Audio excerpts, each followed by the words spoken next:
drivers can take your cars and park them in the garage. I got a bus pass. I don't really care about any of these. So. That had to be the dumbest thing he's ever said. Be interesting to go to one of these Hummer dealers and Should see. I give I'll everybody bet the you cell phone nobody's speech? Is that my buying cue? today. Yeah. That's it. Do people That buy was gas cute. in the building? I like to have it No around the house. Europhone, cell phones, pagers, Blackberries, Well, you ought to say, camera stop buying speakers. these gigantic Oh, space Europhone. heaters, take up all the parking spaces. Europhones. Euro Mr. Microphone? Europhones. Remember the Mr. Europhones. I did like that. Yeah. Yeah. Bring Mr. Microphone. It's got to be one of You these remember Uh-oh. the Barbara's kid tree. trying to hit on the You girl? know- David, I have no hope of getting on television again. If you want my seat, you're welcome to get it so you can get that show. Who comes in here in the middle And of in the the night and moves these 70s, chairs you around? may have scored. Exactly. One time they rent my chair here, and I sat in it before I knew the rules. I got corrected very teaching. This is Charlie's seat. Downloading the And if you sit in it, he will let you know you're in his seat. to the Netherlands in 1954, which was like, they organized it in hours. Something else Right. that I have to do. So how do we say that? Well, it's worthwhile. Well, it's, you know, it's, you know, They have- we've had years of planning, of attention focused on, you know, responding to a major, you know, a devastating regional impact and terrorism concerns. You know, why didn't that get, why didn't that get turned up? You know, why? It's just kind of a series of Have we had half years days. of planning? Yeah, there's no Homeland Security or something. I thought it was the plan to be. Evidently, you were right. Sorry? Yeah. I was supposed to make her speech this morning. Yeah, we've had years of feathering the wallets of various contracts. Well, where's all this national security money going? This is clearly a Homeland Security issue. What are they doing? They do a training course also. Oh, they're visiting it, yeah. More simply, what could have been done better? What could have been done better and more I said, swiftly? no, I don't control this. Or is the Corps responding? Well, Well, I mean, Of course. General, so these training officers. well, that's really what Can I just say something? Why hasn't more been accomplished Yeah, there you go. in the 4 days? Yeah, since it's the- been 4 days, you know. As Rumsfeld would say, freedom is untidy. I said, so far, so good. Were they coming to NPR anyway? Yeah. She'll whip things down there. Did you hear the mayor say? I think the mayor called. Doug Roberts. Honorary Joe. Yeah. Yeah, John Wayne. Excellent. I'm sure Doug had one thing, would have I a think few it's jokes. John Wayne Crazy did things. That's when he said, If you got a Greyhound, get moving, get their asses You know, down to Newark. I think he's right. He is right. He said the thinking too small I on missed this, and I the said, top of you know, it. that's exactly the problem, the thinking too small. 5 of us They're trying to thinking do this a is a half real. hour. General couldn't I get us to hell. heard Larry Healthy Ryan. outpouring of freedom. Affirmation, you do Yeah. these certain things, and Right. it's I missed taken them a long the time to tops, realize and that this I is thought, what. roll where I am. I'm trying to think of what his exact words. And you know, at least President Bush finally said today that the results are Freedom is not. untidy. Days where you have 2 stories. Yeah, Because all that day was- yesterday, that all I was kept hearing good. was, Did he say the problem anything? is Some not the people make good results of decisions, it, some but people Yeah, make they'll bad. stay. we in the It was one of media those, create Yeah. unrealistic one of expectations. those, They're going well. That, and I hate you this know, phrase. Now, Jamie, it's your fault. that the task was so overwhelming, and that we were continually, you know, harping on why we My were wife told doing me yesterday, and creating the misimpression He started off. that they should be doing His things response faster, when obviously they're doing things as It's fast the as exact they can. template for what a response would be to a major attack on U.S. Well, that's what I'm trying to get at. Yeah, that's exactly, yeah, that's what I'm saying, is that we're supposed to have the templates in place. Particularly like a dirty bomb attack that would be difficult to respond to. Right, but your system's going on for 5 days and they're still All the following constant No problem. recovery breakdown, signals, inability to move. He was right. And this guy looked like Today we've had large scale arson to pillaging Oh, there we go. and rape and murder. You know, so, the headline on the That would be kind of an interesting story. free paper. I would dump though when the gardener shoots, shoots the looters. You know, the first one of them, that's the People are talking about. I think they honestly believe Read some of the reports of the cops headline leaving because they're outgunned. grounds it, which is relief operations running relatively well, more efficient, effective than I mean, to them, that's how they treat security and all of this. We were spending the last 4 years something about I'm not even gonna give him a setup. Yeah, yeah, yeah, Exactly like what yeah. they are looking Because then he can take it out, yeah, he can take it out. There you go. They're dying in pictures of military people giving aid to someone. Yeah, I saw that one. Well, why are you showing those pictures? Because it's not happening. Strock, you saw it? Oh, it's happening. It's, you're not, you're only at the, Have any wisdom to impart? Superdome. So what are you gonna tell them? I started asking them basically. That's about the plumbing level that they can handle. I haven't felt this big a gulf Right. between, But how quickly just civilians just Yeah, it's pretty good. They're all just 3 or 4 out to sea. people. They all seem to, I think they got together in a meeting and discussed this. You know, what they they're- think the same Is it their anger, Getting they're it just from a lot of lashing out at Part of it is also that it was like Baghdad, hopeless and we were seriously thinking about pulling everybody out there. gives them control. Working condition is why we have civilization. Life and all this way. So that's We exactly can right. hear somebody's That's what they are. You know what I mean? It's just like- Yeah, it's the reason we banded together was, yeah, I mean, it happens wherever things break down. Yeah. You know, You guys hired security contractors in a while? Yeah, it's it's not an condition, but it's I would. such a strong surge. The rest of it, natural yeah, human condition, don't hook up that humanity on load. yeah. Defending the police station. Because they protect the thing is, it's all about mathematically, What happened? I saw a couple of other pieces. Except there's not enough face paint down there. thinking of it as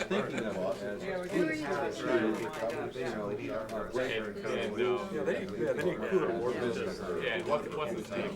Pretty boy, what's his name? Yeah, okay, he was never particularly dirty. Yeah, that's Be prepared.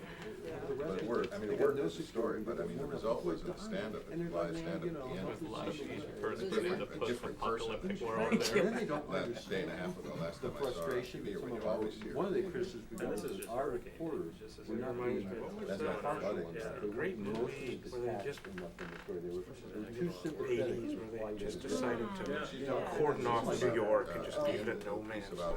People in this Escape from building, New York. Yeah, you yeah. know, Used a different oh shell my shock, he said. God, you know, it's like, they, you know, this is reached a whole Me, new Escape from New York is pretty level. much every day in Manhattan. It is, it's like, you know, Even though we can sit here and say it's amazing. we're not doing this story sympathetic to the poor government bureaucrats and the tough job they have to do and the challenges they Actually, I have. thought that I mean, your that's the, anchor's comment, who was on Have mercy on that show. FEMA.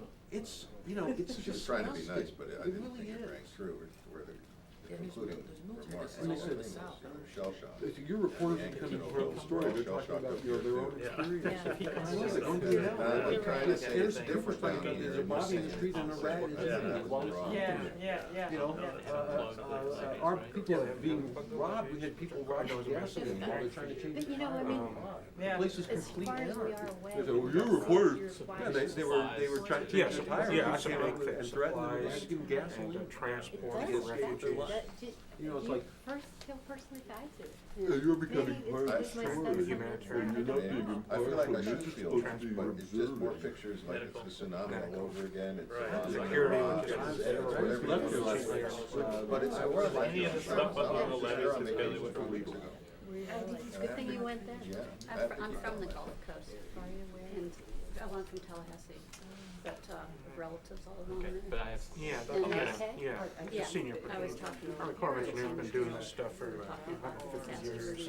I've been watching Fox, but are you guys seeing how great You know, I it was is? saying, I don't understand why they weren't. There should be some people on the Army Corps for I'm sure they are, actually. Straight up Yeah. the St. Mark's River. And that goes to, actually, there's a St. great Mark's thing on River. NPR. You know, the Got thing me is- thinking about the Dutch floods. The thing They is- were interviewing, because they got You've lost massive everybody. I mean, obviously, no matter how good the response would be, I mean, they there can would do be all the short models And, they things, want. and there would be things The to guy said, what's criticize. real simple, This you is guys have massive levees built for a falling storm short of every what's required. 100 years.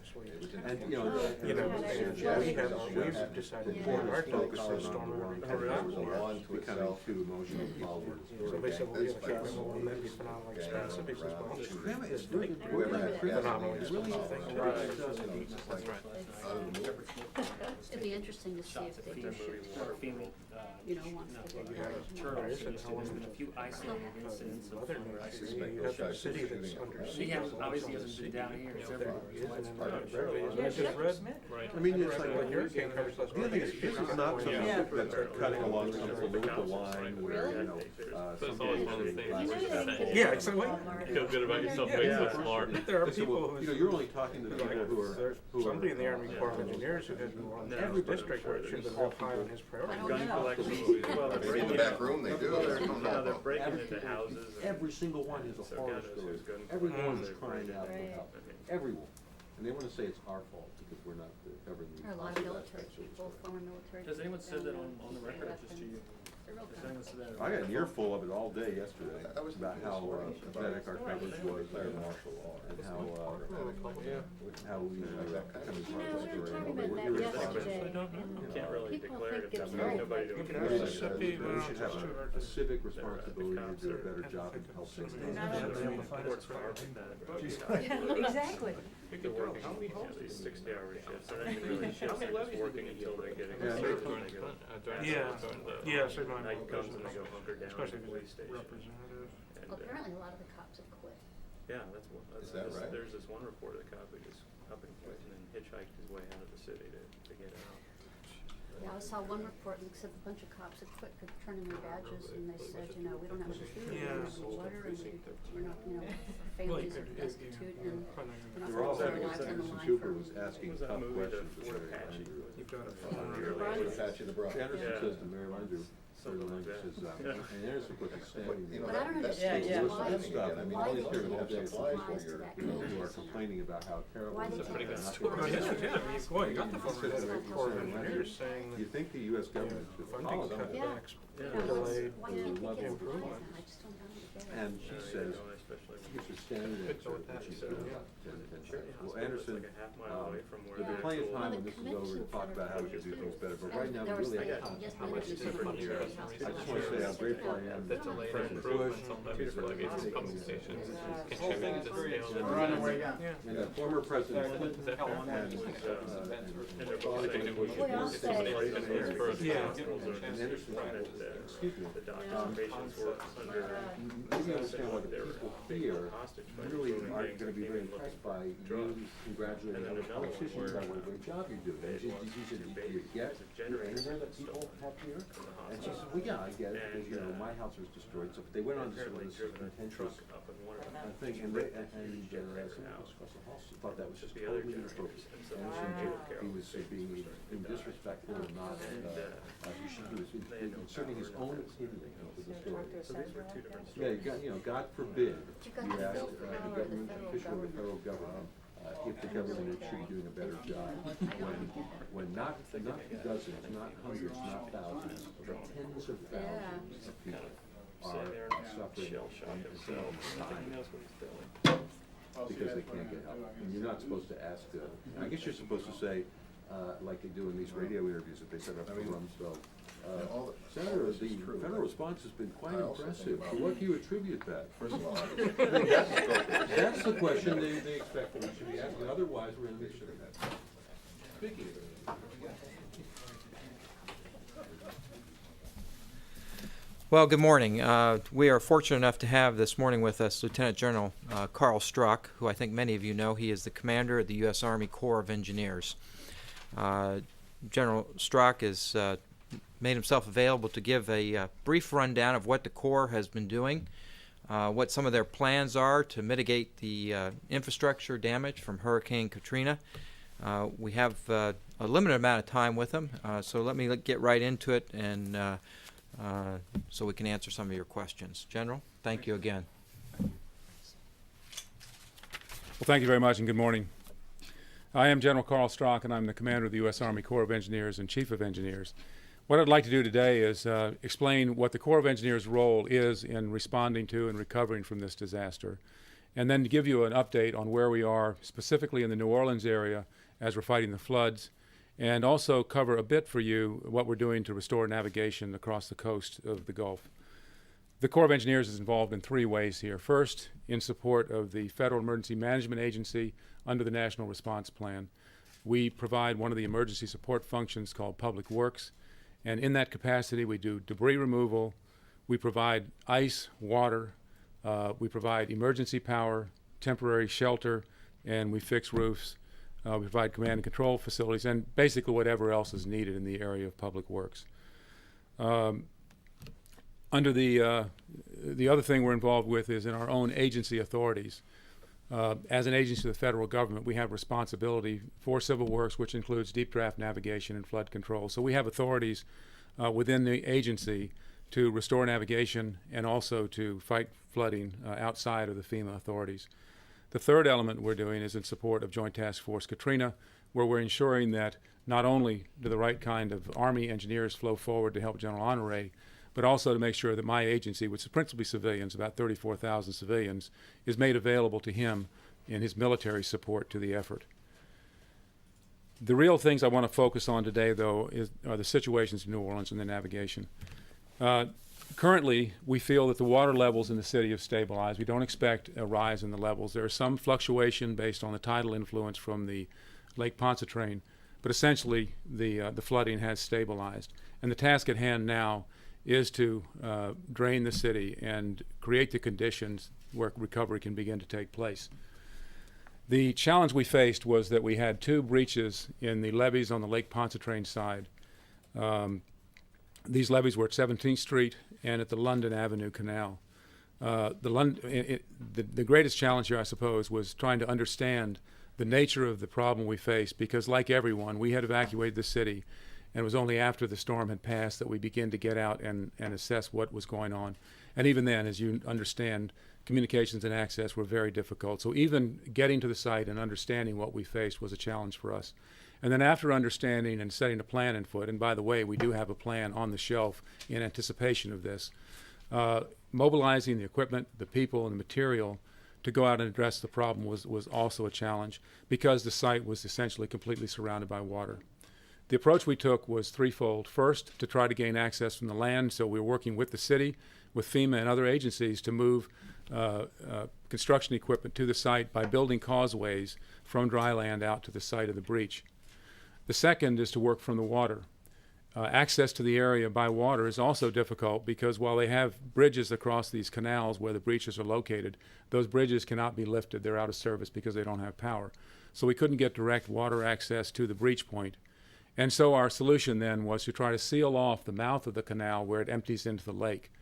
And that is going on now, very good progress. And I haven't heard most recently, but we anticipated by about now we should see the 17th Street canal crossing pretty well closed by a sheet pile wall, and the London Avenue Canal should start work about now to close that canal down.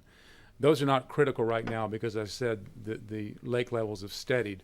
But we are concerned as we look down the line here. We see storms forming up in the Atlantic.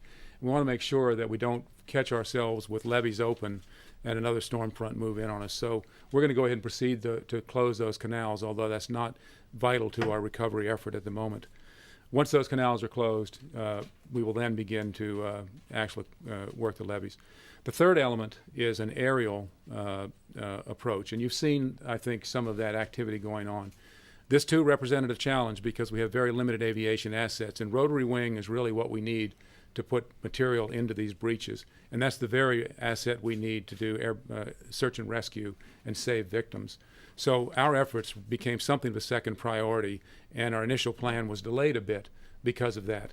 And in fact, that's not unreasonable, because while water is flowing, our ability to stop it is even more difficult. But now that it's stabilized, the aerial method is going in, and I unfortunately don't have any direct status for you on that, but that is occurring right now. Under this, we're dropping essentially sandbags in. We started out with 300-pound sandbags, and we have the ability to do 2,000 and larger bags, and we have a sufficient quantity of those on hand to get this done. So all three of those things are working, and whatever works first is the way we're going to go. Now the next task we have is to essentially dewater the city. The plans call for breaching levees on the Lake Pontchartrain side and really letting gravity take control to move the water out of the city. That is the most effective and efficient way to do that. I know there's a lot of interest in how long it will take, and I really can't comment on that now. We should have a better feel once we really truly analyze the situation. But that's dependent on the size of the breaches we make in the levee. A small breach obviously takes longer to drain. The challenge is, the larger the breach, the more vulnerable we are to other events. So we've got to be very careful about just how we do this dewatering operation. As that begins, we go back into the pumping stations, which are really the standing way that the people of New Orleans remove water from their city. We'll go back in. We understand the condition of each of those pumps already. We'll go back in. We can get access.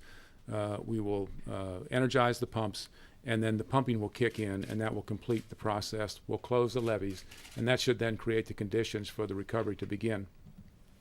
On the navigation side, essentially navigation is closed from Mobile all the way across to west of New Orleans. The principal features we're looking at are the Gulf Intercoastal Waterway.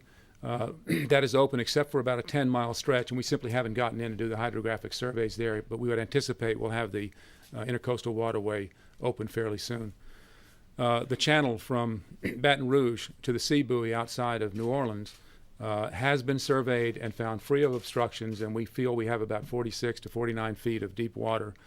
So we can move vessels in and out of New Orleans, but our challenge is the navigation age. So we're working with the NOAA navigation response teams and the U.S. Coast Guard to reestablish aids to navigation. This is the buoys that can be seen by the navigators and pilots as they move back through. And it's also, we put lights in for night movement. We anticipate we will not be able to do night operations for some time to come. There's also a process where the river pilots have to actually run the river themselves and assure themselves that they understand the situation before they'll bring vessels in and out of the port. But we do have vessels standing by to get in, and some would like to get underway, so we'll make that happen as quickly as possible. I know the time's limited here, so I won't go through the full explanation, but we're working in a similar fashion at all the ports from Pascagoula to Biloxi to Mobile to survey the ports and then get them open as quickly as possible. Let me just touch on a couple of points that have been in the press lately and take this opportunity to assure you that we have done everything we can to protect the city and then to respond to a disaster like this. There was some discussion that had the flood protection of New Orleans been funded at a more vigorous rate, that these projects would have been complete and this event would not have happened. It is my personal and my professional assessment that that is not the case. There are three main projects that are being worked in the New Orleans area. Since 2002, we've contributed more than $300 million to these projects, so it is a sizable effort. This involves work on the shores of Lake Pontchartrain. It involves a project called the Southeast Louisiana, or SELA project, which is focused on work inside the levees and protecting the system from flooding and restoring drainage. And finally, the West Bank projects on the other side of the river. I'm going to show you a graphic here, and I know it won't be very effective in this thing, but just to give you a sense of what we're dealing with. The New Orleans is protected by a series of 13 levees, over 300 miles of levee. And what you see here are the levee systems in red where we have significant flooding, and in green where we have minor flooding. So this just kind of gives you a visual of the size of the problem we're facing. And it's in that red area, up in this area, we've had the levee breaks. Yes, I can do that, and we can have this graphic available to you all after. But that is a graphic representation of the size of the problem we're talking about. I might point out also there are multiple parishes involved here. This is not just New Orleans and Jefferson Parish we're talking about. Now, could this have been avoided? The area where the levee breaks occurred was at its final design configuration, so that was as good as it was going to get. And what does that mean? Actually, we knew that it would protect from a Category 3 hurricane. In fact, it has been through a number of Category 3 hurricanes. The intensity of this storm simply exceeded the design capacity of this levee. And those 2 points, and others were over top, but those are the two main points of trouble. But that is the basic problem here, is that this storm exceeded the design capacity. So the next question is, why Category 3 and not 4 and 5? A very complex question, but it involves an assessment of the engineering, the risk associated with that, and so forth. I think the bottom line message here is that we and the local officials knew the capacity of this levee system to handle this storm, and that is exactly why the mayor and the governor ordered the evacuation of New Orleans, because they knew that if a Category 4 or 5 hurricane were to strike New Orleans, that this levee system could not be relied upon. And that is why we evacuated the city. So had they not done that, the losses could have been even more significant. The other question is, in general, is the Civil Works budget of the Army Corps of Engineers suffering because of the war in Iraq? Not in my opinion. And the reason I say that is if you look at the funding levels of the Corps from pre-war days of 2001, 2002, it has been a fairly steady level. We are spending a lot of money, and the Corps of Engineers is involved in the reconstruction of Iraq and Afghanistan, but we're able to balance that with our human resources, and it is not directly affecting our budget. With that, ladies and gentlemen, I know you have some questions, and I'd be happy to go deeper into any of those things I've touched on, or if there are other areas, I'd be happy to discuss those. Let me start here, sir. Once the integrity of the levee has been restored and the city has been dewatered, will you be looking at potential enhancements to the system so that perhaps in the future the system could withstand a Category 4 or 5 storm, or is that technically not feasible? Or? So those studies are underway now. We have a study underway to talk about 4 and 5. The business of flood control is very technical and it's very dynamic. When you put in a system of flood control, many things can change the level of protection that you once had. Development, drainage patterns, weather changes, that sort of thing. So we're constantly evaluating the level of protection. And in this case, the New Orleans District has had a study, and these studies take years to accomplish and then many more years to implement to look at that. But yes, we are looking at a Category 4 and 5. And certainly, we, the government of this country, from the local up to the national level, need to reassess what level of risk is acceptable. To try to articulate that, when this project was designed, and this was designed about 30 years ago, the current one that is now being completed, we figured we had a 200 or 300 year level of protection. That means that an event that we were protecting from might be exceeded every 200 or 300 years. That is a 0.05% likelihood. So we had an assurance that 99.5% this would be okay. We unfortunately have had that 0.5% activity here. But yes, sir, we are looking at that. And this obviously, as after the floods of '93, we evaluated our entire approach to flooding from policy to engineering. We'll do that in this case. Yes, sir. Yes, ma'am. Yeah, two questions. Wasn't that study to look at upgrading the levees delayed for funding reasons? You know, I talked to the study manager about that now, and it's a tough thing to talk about. He feels that he has had an adequate level of funding to move that study ahead. The nature of the work we do, in both the studies and the engineering, some of it is not a question of throwing money at it. There is just analysis that must be done, coordination must occur, and so I would prefer to let the people at the level really talk about that from their perspective. But it's my understanding that that was not a significant issue in this. And even if that study had been finished 3 years ago, it would not have made a difference in this event. Second question, has the Corps been asked to provide any temporary housing, to build any houses of any kind, barracks, tents, anything like that? Yes, ma'am. I'm glad you asked that. I just skimmed over what else we do for FEMA. One of our responsibilities is temporary housing. And after the hurricanes in Florida, we went in with FEMA and built essentially trailer parks for people to live in. That planning began. We have general plans on the shelves always, but specific planning for New Orleans began before landfall. There's a special task force under FEMA that is focused on that issue. For example, we're looking at options on a green space to create a city of 50,000 people where none exist now. So we're looking at that kind of option, but we're also looking at any available housing. We have military bases, or anywhere in the community to put these people into safe shelter. So that act is very much happening. Let me go on this side. Yes, ma'am. I wonder why the refugees are all being shipped off to Houston. Aren't there military bases that are closer that could care for some of these people? Ma'am, we've looked at that. What we need right now is an immediately available facility, and we're examining the more midterm and long-range solutions. But what we felt now was, with the rising waters, we had to evacuate the people out of that Coliseum, and we continue that evacuation. We wanted to get them out of the disaster area, because had we put them anywhere, I mean, the Astrodome was available, and it was felt to be the most expeditious way to do it, and certainly we're working for the next step. But getting people out of the area, the challenge here is not only caring for the people, but it's caring for the responders as they get in, who are also facing the same challenges and hardships. So if we could locate this 20,000 or so people immediately to a safe and secure area, they're able to be taken care of by that community and reduces the burden around New Orleans. But yes, ma'am, we're looking at all options to relocate people. Sir, you've been patient. Yes, sir. You mentioned the temporary housing. Where is this going to be? For how many people is it going to be? When is it going to be open? Those are questions that will be answered over time. We're looking at all at a number of options. We do not have the specific answer. As far as I know, I prefer to defer that to the FEMA. That is really under their leadership, and we will help with the establishment once that's decided. So I really can't comment on the specific options there. Can I just follow up? You Yes. said that you mentioned the overtime. I know that there's a lot of criticism right now that time is slipping past, and that a lot of people are suffering because there hasn't been a faster federal response. To what degree has the pace of the federal response exacerbated this catastrophe and caused human suffering? I'd be reluctant to comment on that, sir. I really don't know how to answer that question. This is a catastrophe like this nation has never suffered before, and we don't have any experience of this level. So I would not be able to really answer that in an effective way. Yes, ma'am.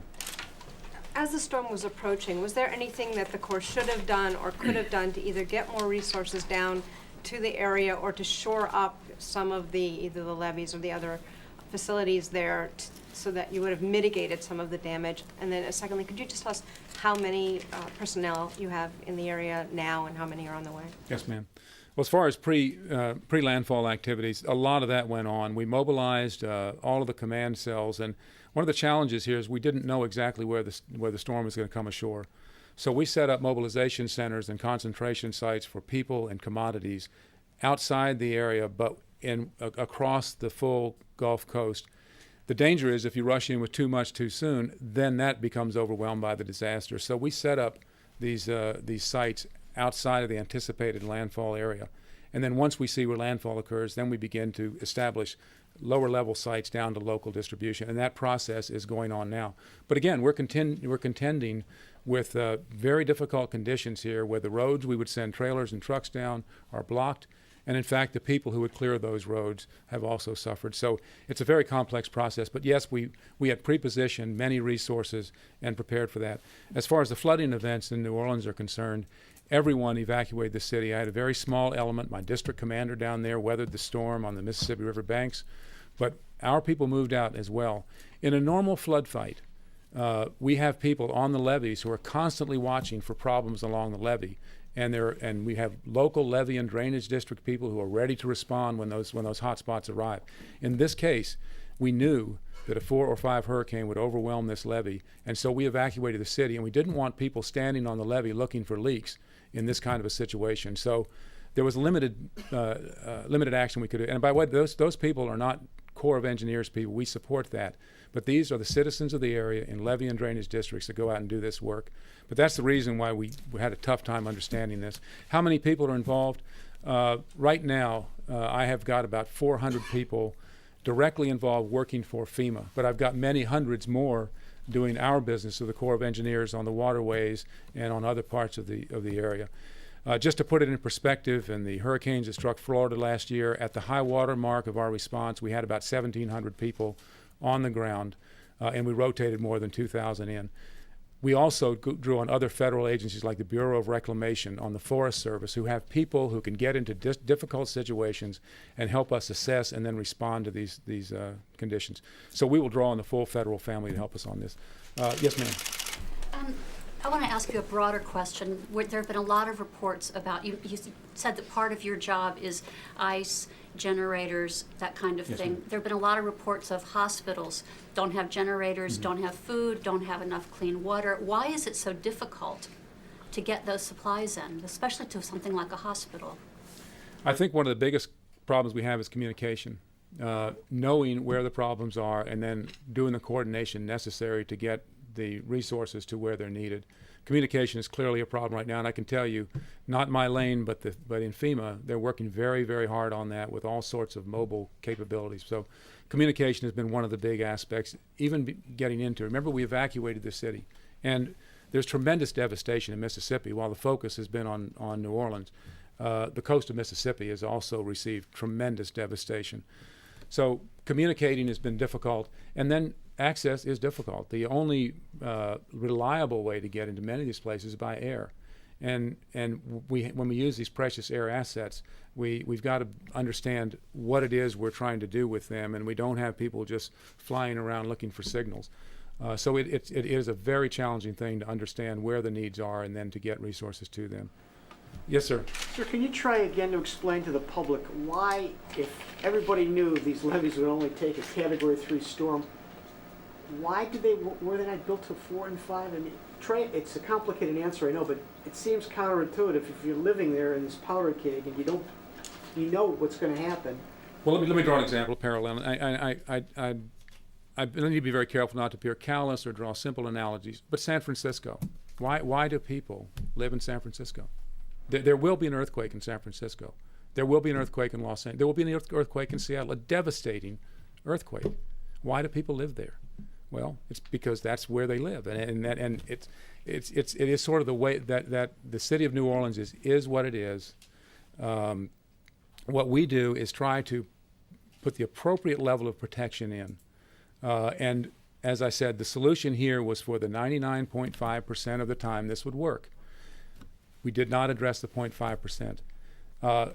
It's a combination of doing the engineering, looking at the likelihood of a given storm event, looking at the amount of effort that would be needed to protect the city in an ironclad way, and then making a decision which is based on engineering judgment and the economics of whether it's worth the cost to the benefit, and then striking the right level of protection. That is exactly why we're looking at the feasibility of going to a Category 4 or 5.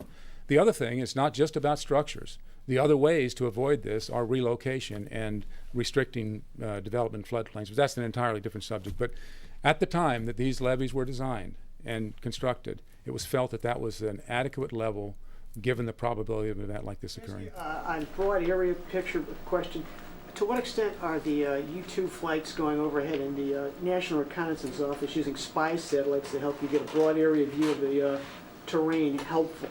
So I can't answer that because I don't know the answer to that particular question, but I do know that a big part of our effort is gathering imagery and really trying to use that kind of resource to be able to help us identify the extent of the problem, and then to help our responders understand how they can get in and get the resource they need. That's a big effort, but I can't comment on things like the military U-2 satellite sort of thing. Sir, thank you.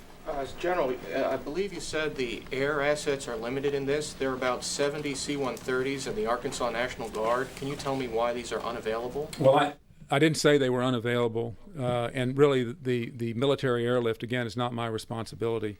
There certainly is a finite availability. The real, within the immediate task of saving lives here, it's our rotary wing fleet, and I know that fleet is growing daily and it's fairly sizable. I don't know the numbers. I'm not responsible for that, but certainly airlift is committed. I have been in the various meetings and coordinations, and the availability of C-130s is certainly there, and they will be there when they can provide that support. As a quick follow-up, you were in the airborne. Do you see the advantage of possibly dropping food and supplies to people who are, for example, in hospitals and are cut off?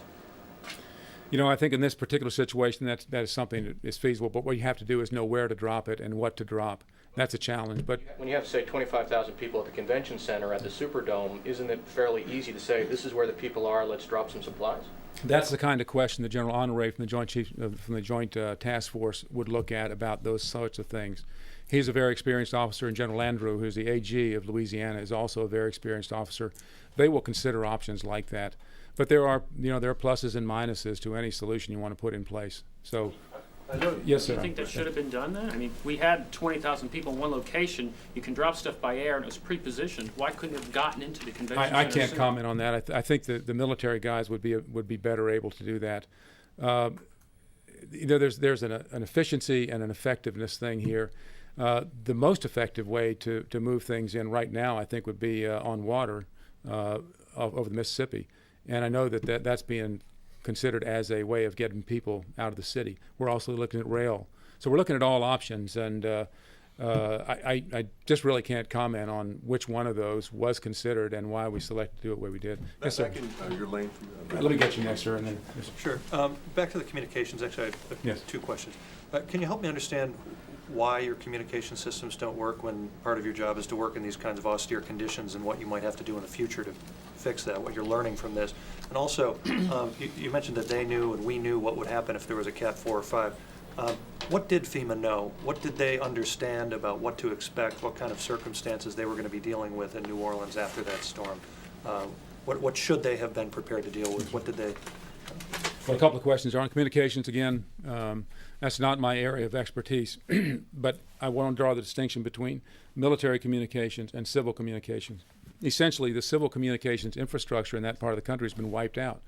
So with the heavy reliance on cell phones and wireless technology now, the cell phone towers just simply don't exist anymore. So that's the problem.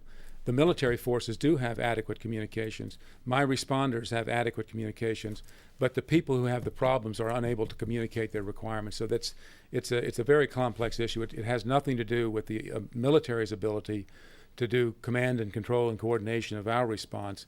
It's linkage into the people who are victims and communicating with them. Sir, as far as what did we know, we, working with FEMA, understand that there are certain areas of the country vulnerable to certain disasters. I pointed out the earthquake threat earlier. There's a typhoon threat. There's a tsunami threat. We have a process called catastrophic disaster response planning, and that is anticipating a Category 4 or 5 hurricane coming ashore somewhere in the United States. And in fact, we have had a scenario in New Orleans where we looked into that eventuality. We've done similar things with the Lower Cascadia subduction zone up in the Seattle-Portland area. And we do a worst case exercise to try to get at the questions that need to be answered and try to understand when decisions need to be made and what sort of decisions need to be made. So in this case, one of the critical things about New Orleans was we understood that if the intensity of the storm was expected to exceed Category 3, the answer was evacuation. So I would say in that case, the decision making was informed by exercising and pre-planning.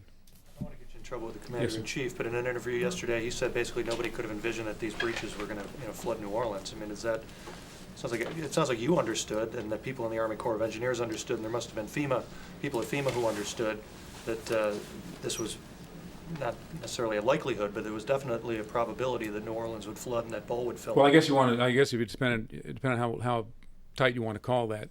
We think that the level of protection around that city was for the 99.5% probability. So it was an extremely unlikely event that has occurred. And it has occurred. Was I surprised when it happened? I really don't express surprise in my business. We look ahead at what we think is coming. We try to prepare for it, and then we respond to it. We don't sit around and say, gee whiz, we get to work, roll up our sleeves and go to work. So what I express is a sense of terrible tragedy and loss, and a sense of urgency to get in and make things right to help create the conditions for a recovery.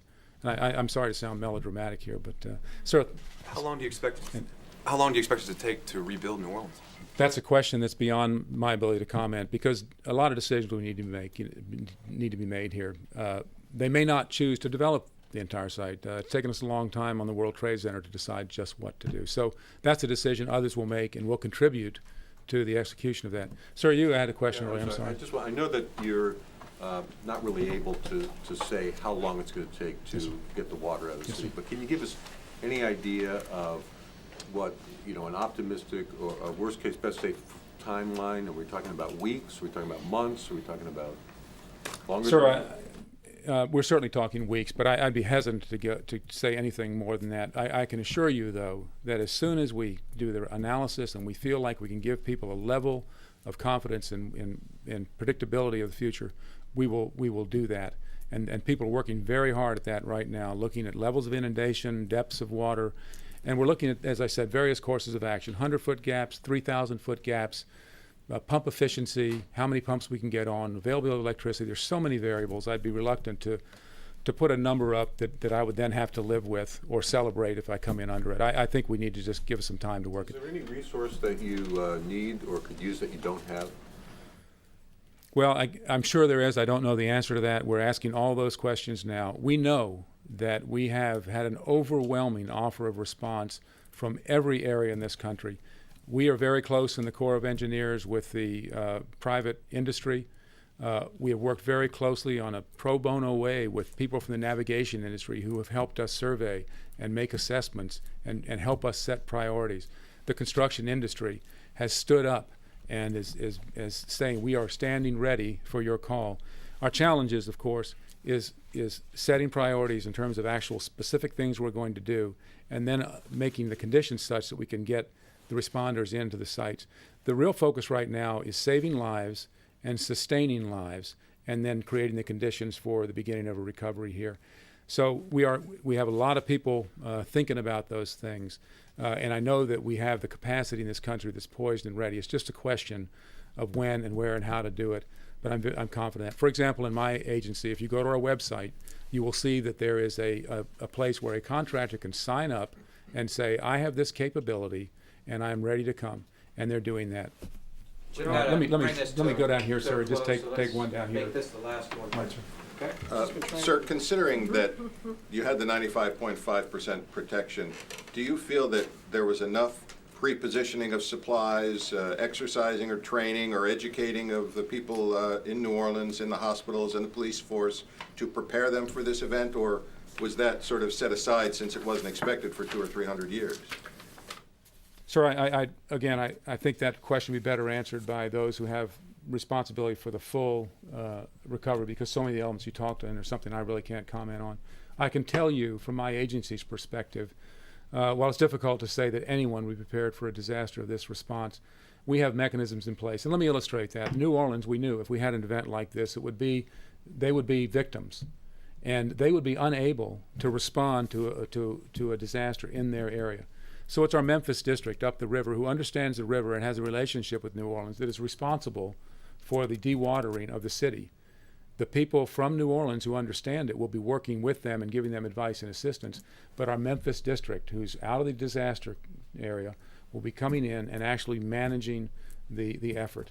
And it's not just Memphis, it's literally our people from around the world will come forward. We have standing teams of people who provide ice, water, power, roofing, that are trained and ready, that come in for emergencies like this, and they're in all of our districts across the country. And again, it's a federal team that's coming. We work for FEMA, and other agencies come to our assistance, like the Bureau of Reclamation and the Forest Service come in and help us with this business. One of the principal things we'll do is debris removal, and that has always been one of the critical elements, because you have to remove debris to get access for the other responders. So that will be really one of the principal focuses of the Corps. Our role in the delivery of ice and water is to deliver it to the bulk distribution points where it's taken by the state and locals, who understand better where the needs are, and they do the local distribution. But we have significant planning in this area, and it's just the intensity of the storm, the magnitude of the disaster is something that we're struggling with. We have not had a situation like this in a very long time, if ever. Thank you. Can I just try to press you for a time frame, 3 to 6 weeks, Sir, 6 to 12? I can't comment on any times right now. Again, just to even get access and to begin doing the analysis is so difficult. We're focused on saving lives, sustaining lives, and getting people out of the disaster area and setting the conditions for recovery. We will, as quickly as we can, begin to give information on our expectations on the times these things will take. I know that people really want to know that, and so we'll make an effort to do that. Thank you very much. Thank you very much. Thank you.